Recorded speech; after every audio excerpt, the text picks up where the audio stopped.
Welcome to OLC 4.0. This is term 2B. Today is class 9. We are working on assignment number 12, and we are, I believe, still looking at prepositions. I am Jillian Percy, and welcome to class. If you are handed in assignments, please send them to studentwork@nnec.on.ca. That way the secretary can log that you've submitted the work. Please include your full name, course name, assignment number, and name. And if it asks for a rough and a good draft, please label which is which and include them both in the same email. If you want to call me today during the studio time, 1-800-465-7144. That's only if you're planning to talk to me about assignment number 12. If you want to talk about a different assignment, you can always call me at the office, 1-800-667-3703. I'm generally here from 12 to 7, Monday to Thursday. You can also email me, jillian.percy@nnecschools.org. You also have Facebook and YouTube. They have the same address, capital G, capital P, ERCY, space, capital W, AHSA. All right, so today's work is going to be understand and identify prepositions and prepositional phrases, understand when to use a comma with a prepositional or adverb phrase, the difference between a summary and a news article, thinking about the audience for this article we're writing today and what information they want to know about, understand and apply the writing process stages for pre-planning and drafting, apply the news article format to our own writing for assignment number 12, locate images that illustrate the concept of a news story, learn how to create an interesting headline, understand and apply paragraphing in a news article, and introduction to using quotation marks in our writing and how it affects paragraphing. All right, so as always, we're going to kind of start with grammar, just kind of get our brains warmed up. Prepositions. A preposition is a word or several words that connect a noun or a pronoun to the rest of the sentence. The preposition will show what type of relationship that word has to the rest of the sentence. It might show time, like at, in, on, or during. It might show place or location, which can also be at, in, or on. Direction, like through or towards. Agency, by or with. Measurement of, about, or between. Source or origin, from, of. Manner, with, by, like, as. Purpose, due to, because of, thanks to, and possession. To, of, with, and for. Okay, some prepositions of direction. These are often the prepositions that we think of first when somebody says preposition. Things like above, across, along, among, around, at, behind, below, beside, close to, over, through, toward. We also have things like up, down, between, by, inside or in, near, next to, on, onto, off, past, or under.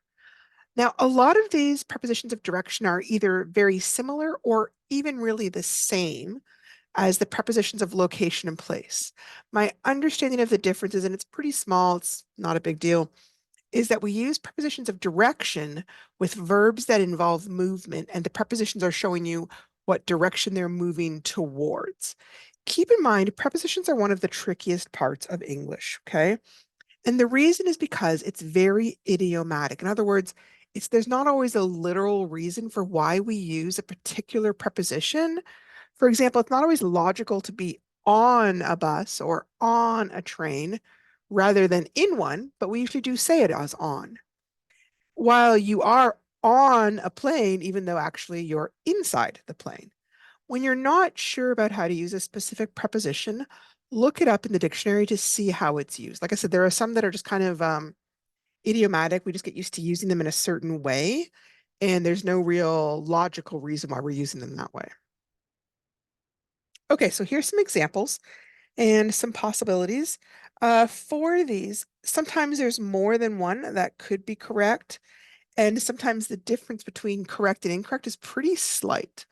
So I saw the man run blank the woman. Did he run towards the woman, away from the women, or through? Now, with away, you immediately heard me add the word from. That's what makes sense, away from. So that can't be it because it doesn't make sense. He probably isn't running through her, right? He's not going to run her right. There's no other word. If I want to say run over, it's a little bit different, right? So it's going to have to be towards. Oh, you know what? Maybe I will underline it instead of trying to type it. It's a little bit faster. There we go. He tried to grab her, but she danced blank him, by him, away from him, towards him. All right, well, she's not going to go towards him since she's trying to get away. I would say away from him.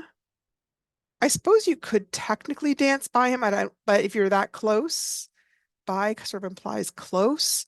I don't think you can get away.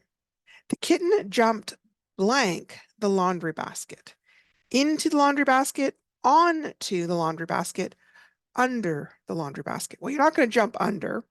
You could do onto if the laundry basket had a lid, but otherwise I would say into probably makes the most sense. The little boy climbed blank the ladder on the playground, up, down, or across.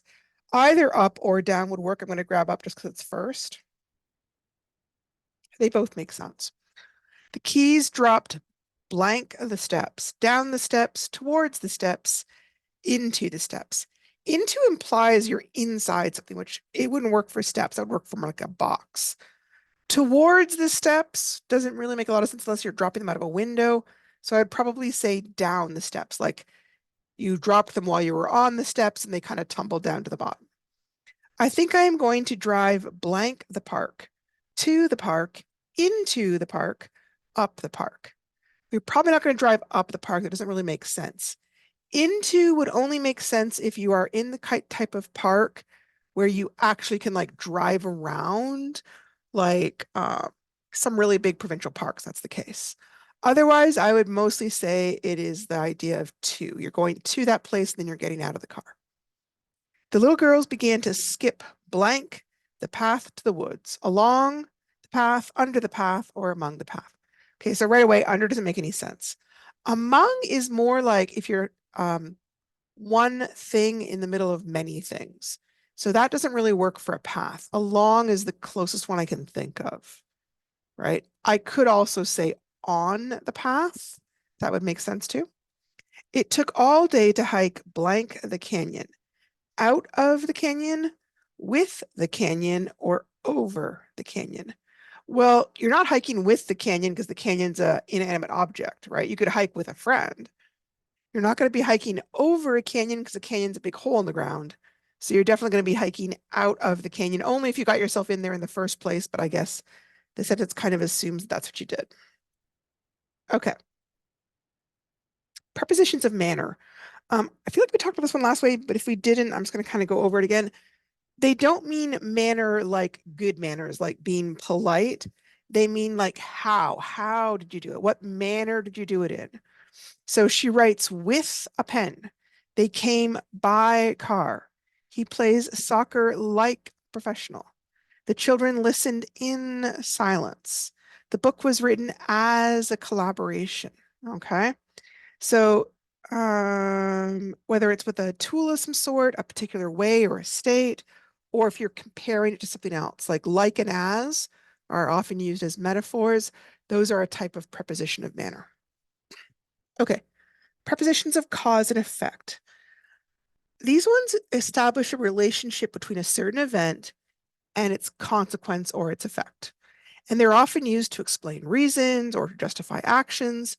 The most commonly used prepositions of cause and effect are because of, due to, thanks to, from, as a result of, and out of. So here are some examples. They couldn't play because of the rain. The school is closed due to snow. We won the game thanks to her excellent performance. Many people suffer from allergies. He failed as a result of not studying. He managed to succeed out of sheer determination. These prepositions indicate a cause and effect relationship, illustrating why something has occurred or giving a reason for an action. So let's try these out. The store is open late blank Midnight Madness. Because Midnight Madness, due to Midnight Madness, since. Now, these are all prepositions that could be used for cause and effect, but here's where you run into the idiomatic thing. So because I couldn't use it without the word of, I can't just say because Midnight Madness. I know we do that kind of these days, kind of slangy, but it is slang. I could say because of Midnight Madness, but I couldn't just say because. Due to definitely would work. Since Midnight Madness, no, because since it kind of needs more information. Not sure how to explain that, but since Midnight Madness also, since implies a certain time it started and then it's kind of finishing here, or there's a reason. It doesn't really give enough information for since to work. The tire went flat, blank a nail puncture, because of, by, or with. Here, I'm going to say right away, because of works. By or with don't really seem to make sense to me. She dances at a professional, on a professional, or like a professional. Definitely they're doing like here. Okay, this one is prepositions of manner. I came to Montreal blank train, from train, by train, or with train. Definitely by train, okay? I raced through that exam blank a man on fire. In a man on fire? Well, hopefully not. By a man on fire? Also hopefully not. Like a man on fire? Yes. So they're making a comparison, very exaggerated comparison, right? He screamed loudly blank fear, due to fear, across fear, or to fear. Definitely due to explaining the reasons for something. Blank the donations, we can keep the drop-in center open for another year. Thanks to, from, or since. This is definitely thanks to right away. All right. From doesn't make any sense. Since doesn't work either. You could say because of, but those other two don't work. The branches were all broken off blank the windstorm. During the windstorm, by the windstorm, from the windstorm, past. I would say from the windstorm. Like that's what broke them off. Okay, so we're moving into the assignment. Quick review of the writing process. I'm actually going to just only tackle number 1 and 2. To do number 12, your big thing is working on your pre-writing, which is your gathering, generating ideas, and then doing your drafting and your rough draft. I'm going to point out that you want to do a good copy of the rough draft. You want to do a nice job on the rough draft is what I mean. Occasionally I get people who do the rough draft as, I think they're honestly doing it as badly as possible because they feel like that's what rough draft means. Rough draft just means it's your first try through. It doesn't mean only write me 5 sentences, okay? That's just not enough for you to work with in order to do the next assignment. So please do your best with this, and it does have to be in sentences. Brainstorming and planning can be just notes, little tiny words or something, but the moment you get to rough draft, it has to be an actual real sentence. And you do want to do the best you can for rough draft. You don't want to spend all your time on it because then you won't have anything to do for the next assignment, which is all about revising. But you do want to do a reasonable job, okay? I'm going to skip the next part. I'm going to quickly go over the, parts of a news article, sorry. News article. What characterizes a news article? A news article is fresh. It deals with an event that has recently occurred. The journalist starts with the important or sensational news first, and then adds elements of decreasing importance. The journalist refers to what others say, but does not share his own opinion. It describes the events using photos and objective descriptions.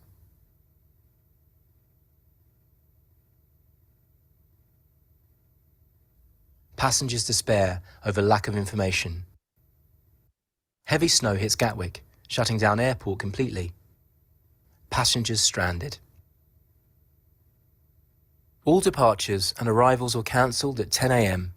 after ground staff lost the battle to clear the settling snow from the runway. The decision to close the airport came as forecasts showed another 6 inches, 15 centimetres of snow, and temperatures well below freezing in major parts of Britain today and tomorrow. The cold snap is likely to last until Sunday. A spokeswoman for Gatwick says, "We are asking passengers with flights that were due to leave today not to come to the airport. The terminal building is already full of travellers who, at the moment, have nowhere to go." Chris Barronley, waiting with his family for a flight to the Canaries, said that he had spent the night listening to one delay after the other. "Information here is horrible. The children have been crying. We're hungry and cold. We came down from York yesterday and have nowhere to go now. This vacation is a nightmare." Thousands of holidaymakers saw their travel plans dashed as Gatwick Airport succumbed to the freezing conditions early on Wednesday morning. "We brought in extra people to try to clear the runway. The faster they cleared the snow, the quicker it settled again. We are doing all we can," says Gatwick spokesman. People are advised to seek updated information and not go to the airport until it is opened again. The Gatwick spokesman also urges travellers to seek information from their travel agents for travel options and information.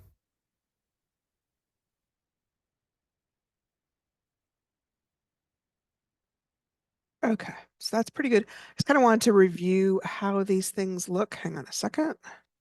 There we go. So we are writing a news article. It's the rough draft.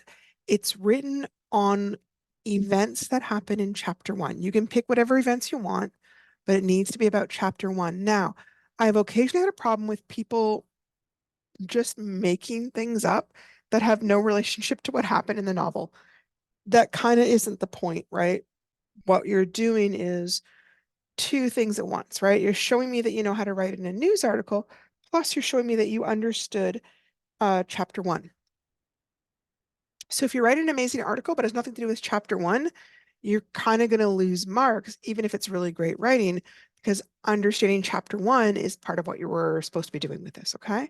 This is a quick look at that headline we looked at before. Sorry, the checklist before.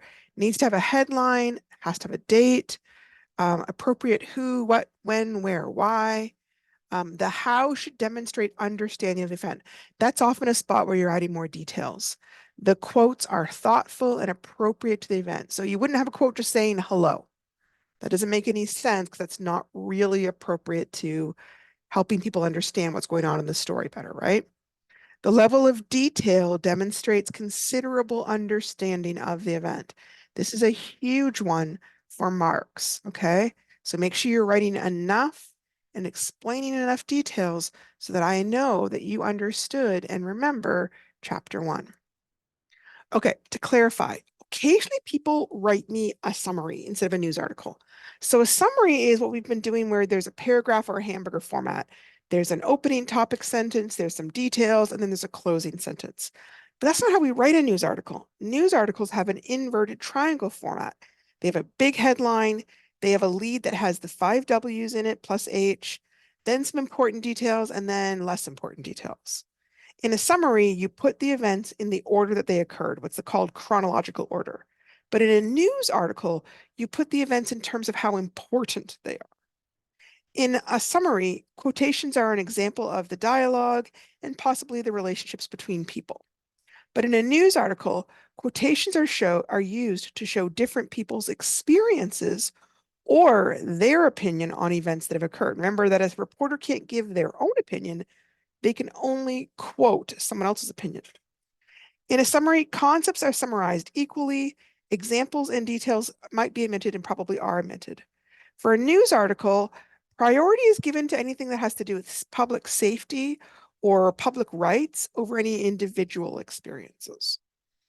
Okay, so summary describes only what happened in the chapter, follows the sequence, may discuss the character's thoughts, may discuss the character's feelings, and might describe things that only the main character could have seen or heard.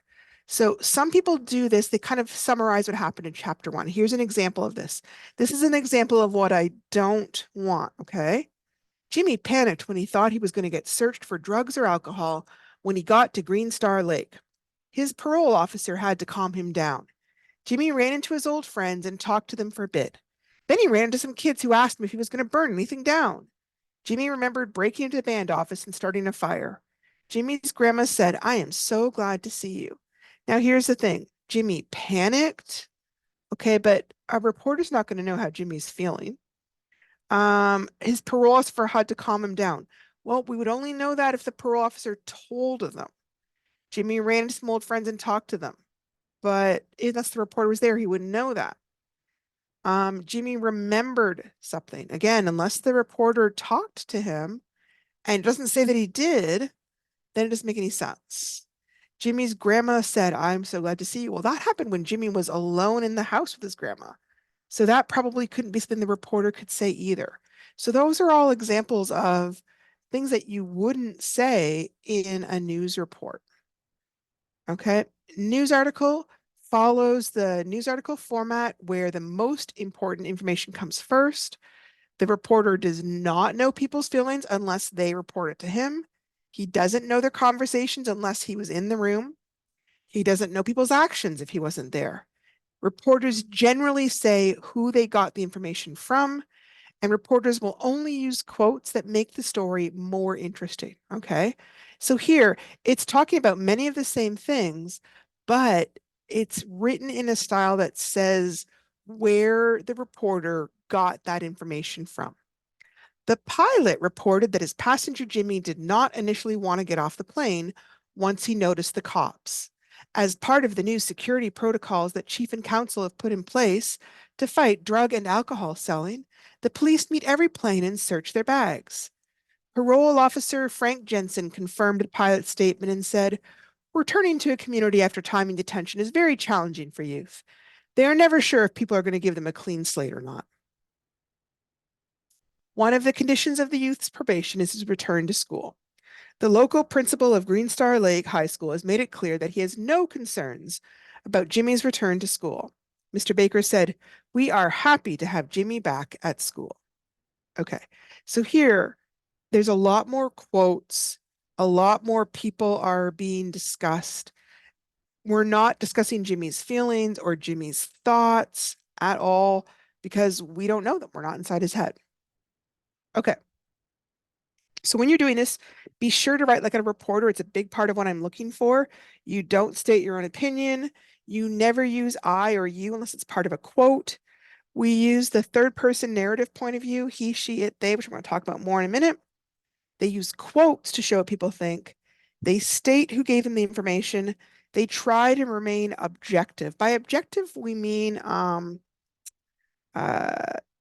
don't give opinions or state their own feelings. Okay. So, point of view. Every piece of writing is written from a certain point of view, which is sometimes shortened to POV. It's not always the writer's own voice or point of view, right? Sometimes an old man might be writing as if he were a young girl. That's totally fine if you're a novelist, right? There are four main types of point of view in writing: first person point of view, second person point of view, third person point of view, limited, and third person point of view, omniscient.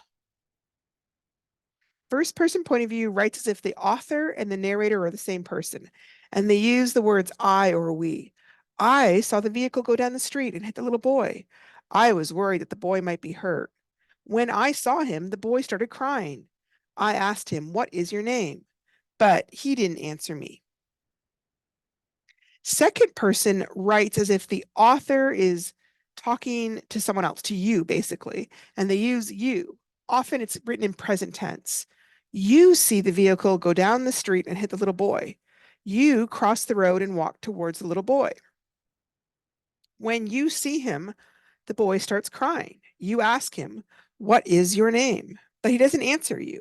You look at him. You can see it's a very strange type of writing. It's used sometimes in advertising, like "you feel fantastic" kind of thing, right?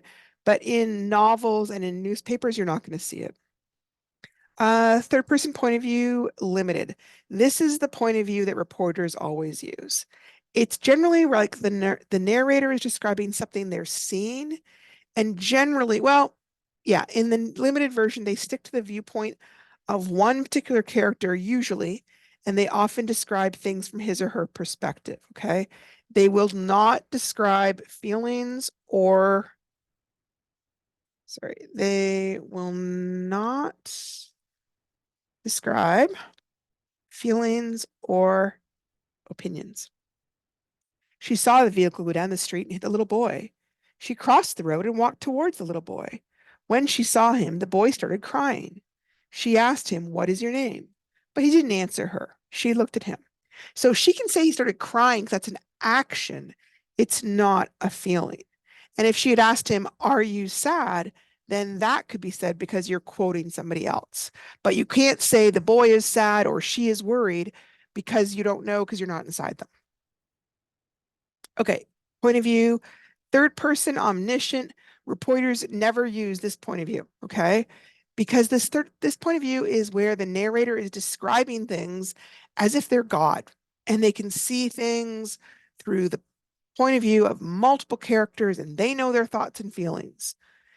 So here's an example. She saw the vehicle go down the street and hit the little boy. The little boy felt scared and shaken. She crossed the road and walked towards the little boy. She was worried about him. When she saw him, the boy started crying. The pain was beginning to sink into him, and so was the fear. She asked him, "What is your name?" But he didn't answer her. He was too overwhelmed to speak. She looked at him and wondered if he would be okay. So, this is the kind of point of view you'll see a lot in novels. This is very, very common in novels. And it's because they're trying to help the reader understand how different people are feeling. But for a reporter to use it, it would be kind of presumptuous, right? Because they don't know what people are feeling and they can't like announce it as news when it's not necessarily true. So they don't use it. They only would use a quote where somebody else describes how they feel. So tone is a really important part of news articles, okay? News reporters generally try and write in a very specific tone. They stay objective. They don't give their own opinion. They write very formally. They're not informal or casual. They're generally pretty serious. They're not silly. And they don't generally use short forms, slang, or swearing. They would only use it if they're quoting somebody and the person they're quoting said those things. And even then, a lot of times people would be very upset if they saw swearing in the newspaper. So they might like put the first letter and then put like a line or something so that people know what it is, but they're not actually writing the swear word out.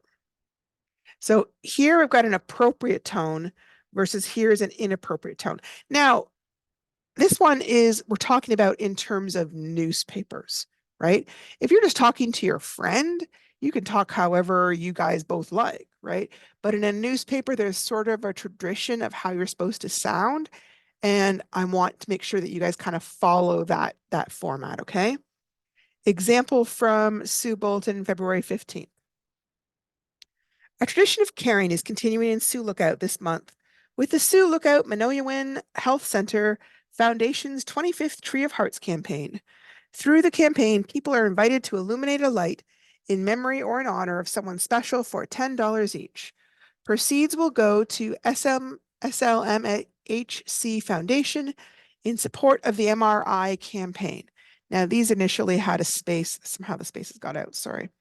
Lights are on sale now and will continue to be sold throughout the month of February. Lights will be lit on February 14th. Trees will be located at Centennial Park, William A. B. George Extended Care, and the courtyard area at SLMHC. Trees are being sponsored by the municipality of Sioux Lookout and SLMHC. That's totally appropriate. No one's opinion, no one's feelings are being said, not I, not you. Here's an inappropriate tone for a news article. I was so happy to hear they're going to have the Tree of Hearts campaign back again at the hospital. It is my fave, LOL. So, guys, this is a really great cause. Please come out and get a light to remember your loved ones. The money goes to help us get an MRI, which we totally need, right? Now, that would be totally fine if you were doing like a Facebook post. Absolutely.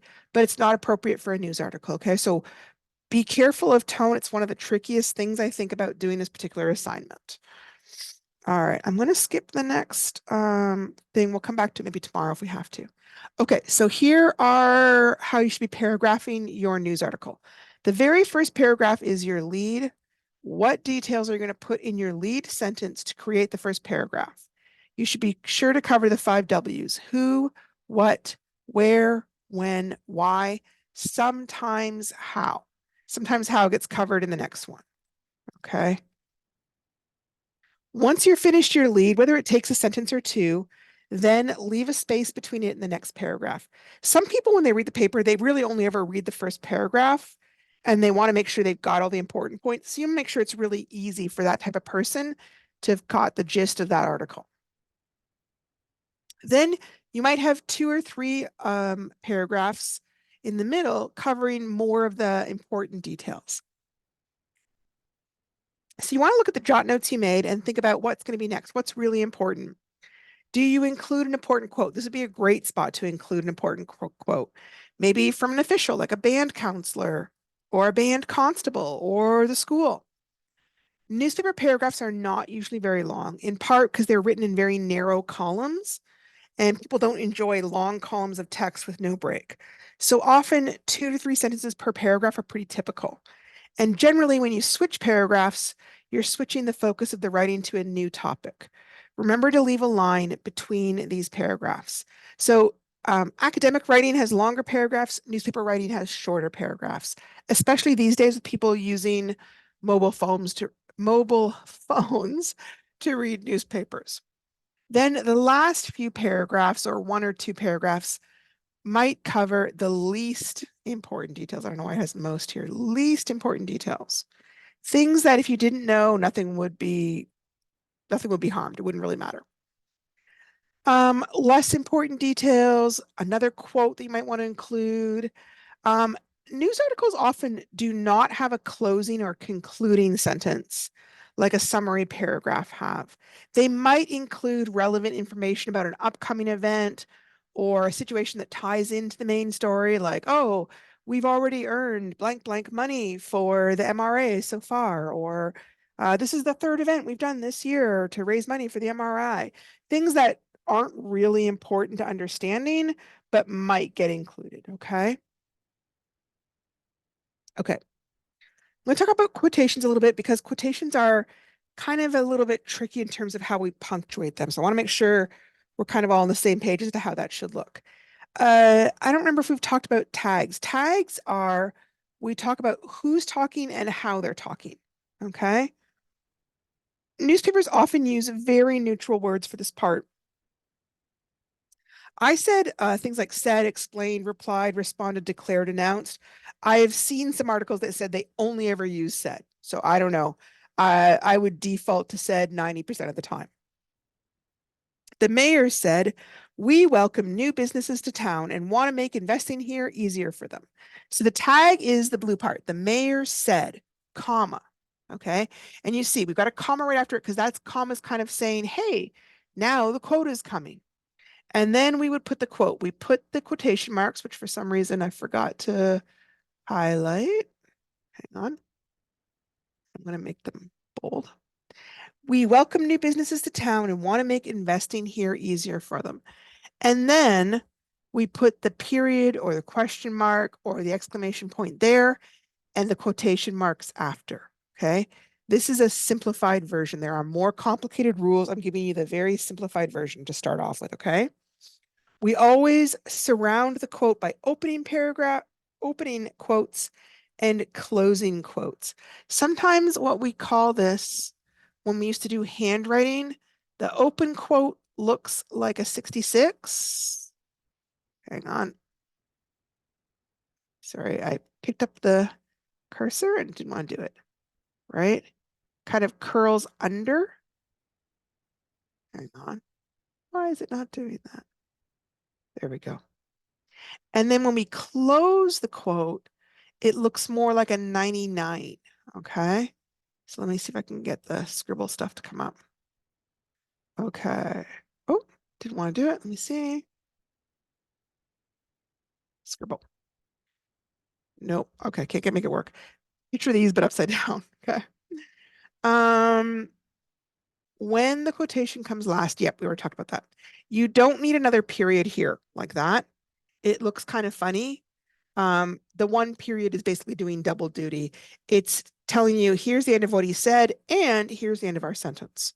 So it's unusual, but that's how we do it.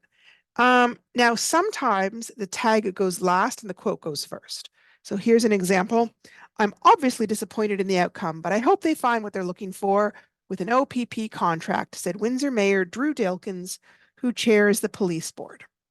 The exact words are still enclosed with beginning and ending quotes like this, right? Open quote 66, end quote 99. If the tag comes after the quote like here, a period comes at the end of the tag, but there's no period inside the quotation mark. Instead, we would use a comma. If there was, for some reason, it's been excited, like help, then you could use an exclamation point, or if they were asking a question, you could use the question mark. But if it's just a period, we use the comma instead, because what happens if I change this right now, you can see it looks a little strange. It ends up looking like here is one sentence and said Jesse is another sentence, and it's confusing.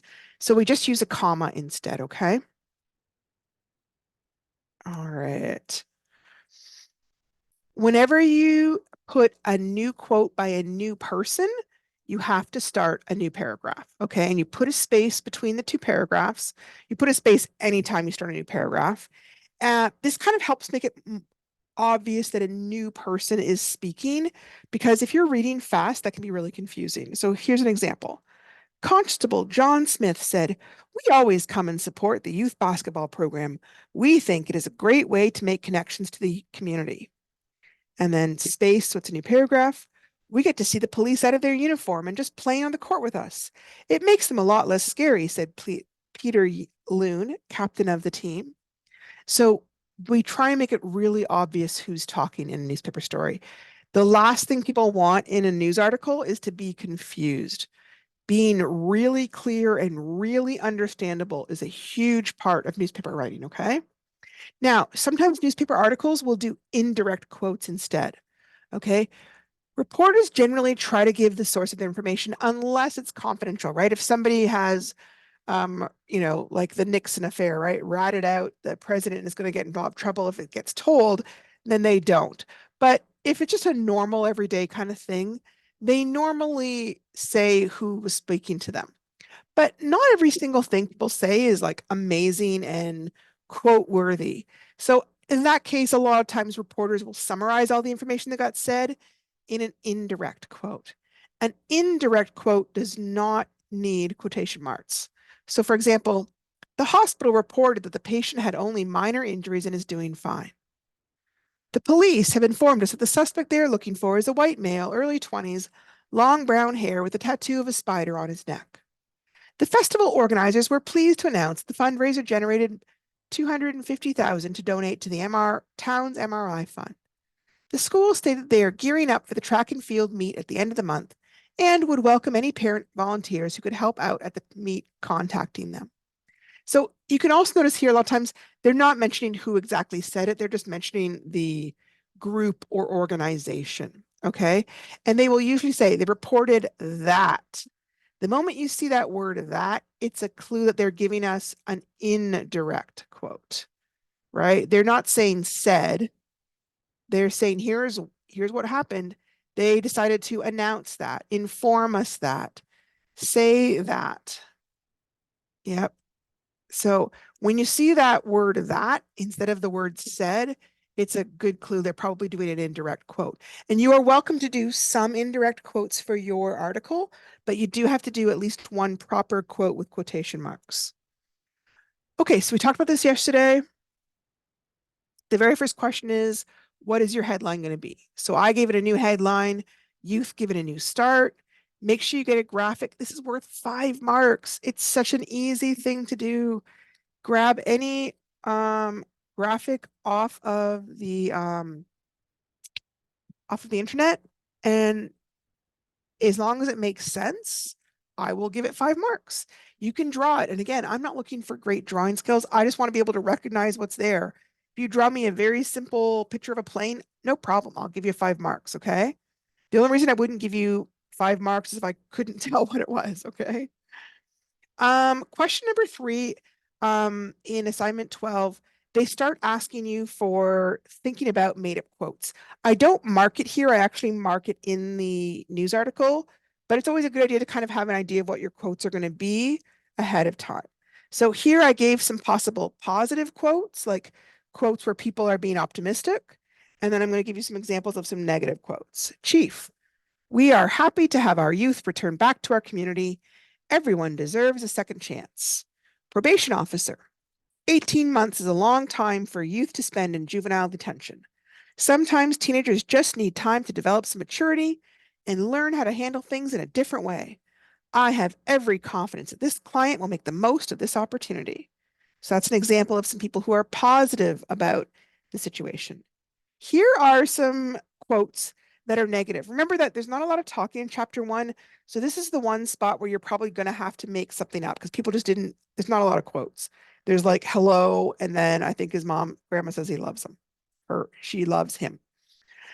A community member who asked to remain anonymous. I have some concerns about this youth returning to our community. He was always in trouble before. Has he really changed? Counselor, and I would give them a name. I will be keeping an eye on the situation. We will crack down quickly if we see problems occurring again. Your quotes can obviously be on anything. Okay, so here is how it might look. You've got your headline, you've got your date. A lot of times the date and the lead kind of go right next to each other. Hang on, let me just see if I can move that over. Yeah, okay. It wouldn't have the word date in red. I'm just doing that so you can see it, okay? And then the lead is the very first paragraph, which again might be one long sentence or two sentences. Hang on, let me move this up.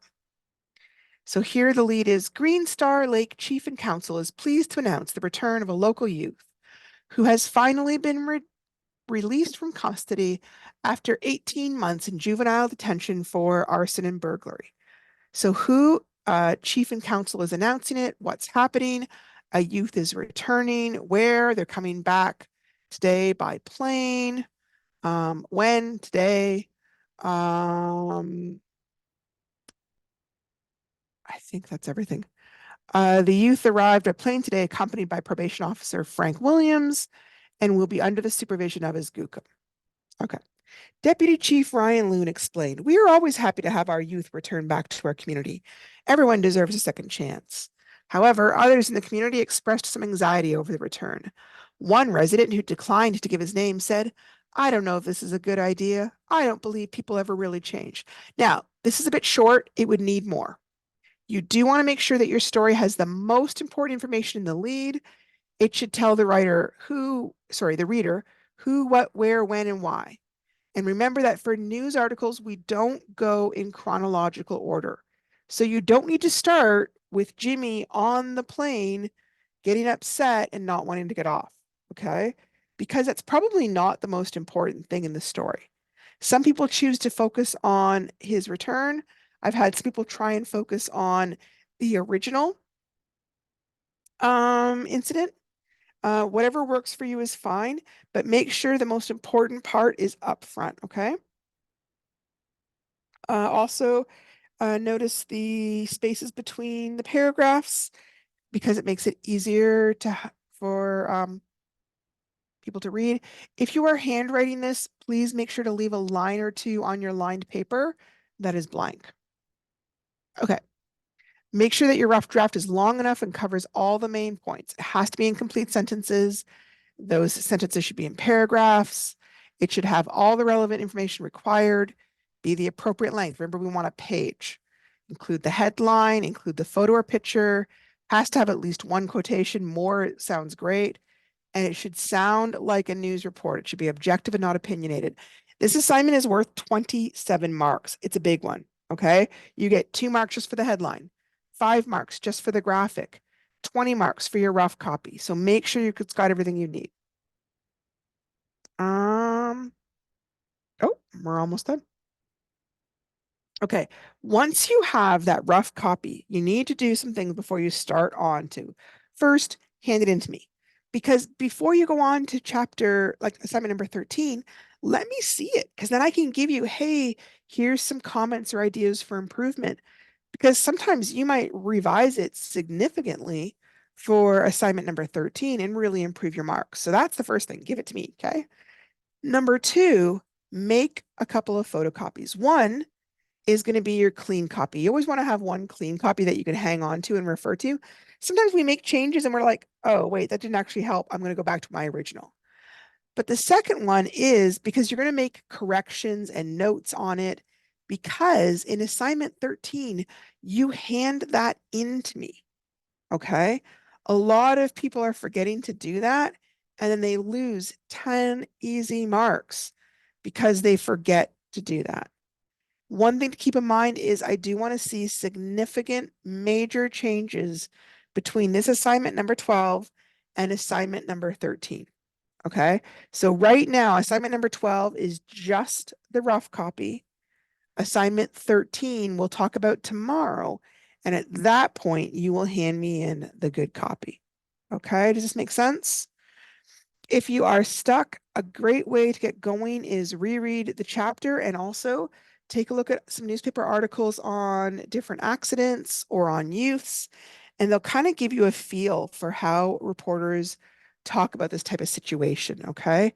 If you don't read the newspaper much, that is a great way to kind of get your brain pumping and full of good ideas for how to start, okay? Well, I think we're pretty good. Does anyone have any questions? Or have anybody on today? I do not have anybody on. If you have any questions, this is the time that you would call and let me know. Otherwise, I am going to wrap up and I will talk to you guys tomorrow and we'll work on number 13. Thank you so much, and I'll talk to you guys tomorrow.